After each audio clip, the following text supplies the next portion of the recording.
Mesdames, Mesdemoiselles et Messieurs, l'heure est grave, l'heure est très très grave. La France est déterminée.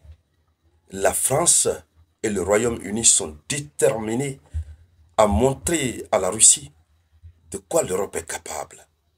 Malgré l'économie française qui est en chute, Emmanuel Macron ne veut pas lâcher prise.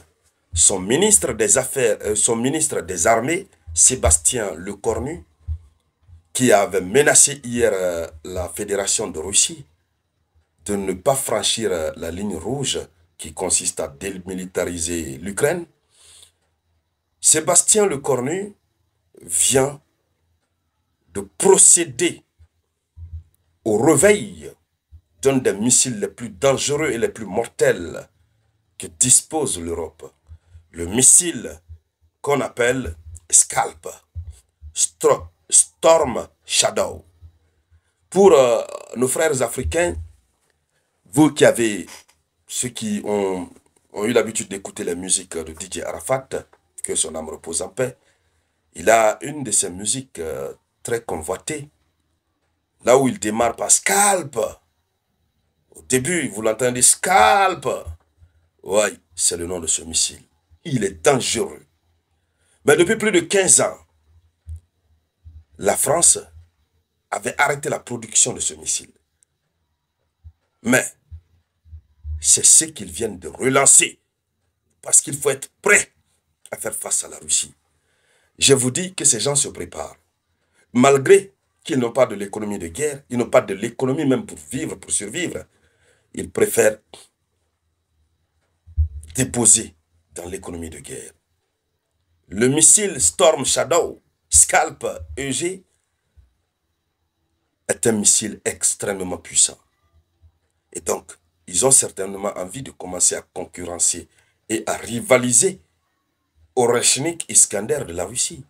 Puisque la Russie dispose d'Iskander, Oreshnik et quel autre encore? Kinzhal. Ils veulent, eux aussi, se doter de leurs propres missiles extrêmement dangereux. Les préparations sont en cours. Nous avons vu tout récemment le plus grand port européen, Rotterdam, qui a commencé à s'apprêter à faire face à la chose chosée, à s'apprêter à la guerre. Donc, sur tous les plans, l'Europe est en train de se préparer. Mais ce sont les 3 E. L'Allemagne, retenez-le, les 3 E. La France, l'Allemagne et le Royaume-Uni qui sont à la tête. Dames et messieurs, allons-y dans les profondeurs. Ce missile Scalp est dangereux. Mais est-ce qu'il est plus dangereux que Oreshnik, Iskander, Kinzhal? Point d'interrogation. Avant d'aller dans les profondeurs, je vous demande humblement de mettre les likes, laisser un avis en commentaire, partager la vidéoconférence au maximum. Et si c'est votre première fois de tomber sur ma vidéoconférence, il faut vous abonner. Ça vous permet de ne plus rater mes vidéoconférences. Et pour tous les abonnés, merci d'activer la cloche de notification. Selon l'information officielle, après une pause de 15 ans, la France demande à la société britannique MBDA de reprendre la production des missiles de croisière Storm Shadow Scalp. Ce sont des missiles de croisière. Et la France prône la militarisation de l'Europe. Emmanuel Macron et Keir Starmer estiment qu'il faut moderniser les missiles qu'ils jugent extrêmement mortels. Oui, au lieu de penser à construire le chemin vers la paix, la stabilité mondiale, l'Europe cherche plutôt à mettre le monde entier sur le chemin de la destruction et de la ruine. C'est de cela qu'il s'agit. Alors, c'est lors de son déplacement à Londres que le ministre français des armées, Sébastien Lecornu, a annoncé que son pays avait passé une nouvelle commande de missiles Scalp EG. Ils ont commandé. Oui. Et c'est une première depuis 15 ans. Alors, et ce missile, selon ce que nous apprenons, lorsqu'ils ont fourni à l'Ukraine, ils ont déjà fourni le missile Scalp à l'Ukraine, Selon le ministre français des Armées, le missile franco-britannique Scalp Storm Shadow a démontré son efficacité pour le combat moderne de haute intensité dans des situations décisives. Voici ce qu'il a écrit sur X. Il dit ceci: la production des missiles Scalp pour équiper nos forces va reprendre cette année, 15 ans après notre dernière commande. Sur le site de MBDA UK à Stevenage, avec mon homologue John Healy MP, là où ils sont produits une partie de ces missiles. Donc, voici ce qu'il a annoncé.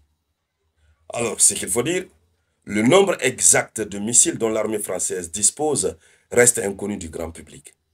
Personne ne connaît le nombre exact. Néanmoins, depuis le début du conflit en Ukraine, la France a envoyé au moins 90 missiles Scalp à Kiev. Donc, si personne ne connaît, ça veut dire que ce qu'ils ont envoyé là, c'est fini, ils n'ont plus rien d'autre. Depuis 15 ans, ils avaient ça en réserve. Donc, ils sont désormais dans une vulnérabilité. La défense française est désormais vulnérable. Et pour parier à cela, il faut lancer de nouvelles commandes. Alors, une cinquantaine avait été expédiée en mai 2023. En janvier 2024, Macron a annoncé la livraison de 40 missiles supplémentaires Scalp à l'Ukraine. Donc, Londres a également transféré une part de son arsenal à Kiev dans des proportions inconnues. On ne sait pas combien ils ont envoyé. Donc, le missile Scalp, c'est le fruit de la collaboration entre la France et le Royaume-Uni. Oui. Et c'est un missile à lancement aérien d'une portée de 250 km, conçu dans les années 1990 par Matra et British Aerospace. Il vole à plus de 1000 km par heure. Oui, à 30 mètres d'altitude. Donc, ils veulent que la nouvelle formule de Scalp soit plus destructrice. Donc, ni le Royaume-Uni, ni la France ne cachent leur intention de moderniser les missiles. Le Royaume-Uni et la France commanderont des missiles de croisière encore plus meurtrières, tout en intensifiant la mise en œuvre de leur remplacement dans le cadre d'un accord signé le 10 juillet. Donc c'est aujourd'hui 10 juillet, ils ont signé cet accord. Alors, ils s'apprêtent. Ils s'apprêtent. Et le nouvel accord prévoit que le Royaume-Uni et la France s'engagent évidemment à lancer la phase suivante de leur projet commun de missiles d'attaque en profondeur et anti-navire, marquant une étape supplémentaire vers la sélection du modèle final destiné à remplacer le Storm Shadow. Voici la conclusion qu'ils ont donnée. Donc, le monde se prépare. Et je ne sais pas pendant ce temps, l'Afrique est en train de faire quoi. Et donc, mesdames, mesdemoiselles et messieurs, c'était ça la une de l'actualité internationale. Merci de la partager au maximum. Je vous reviens.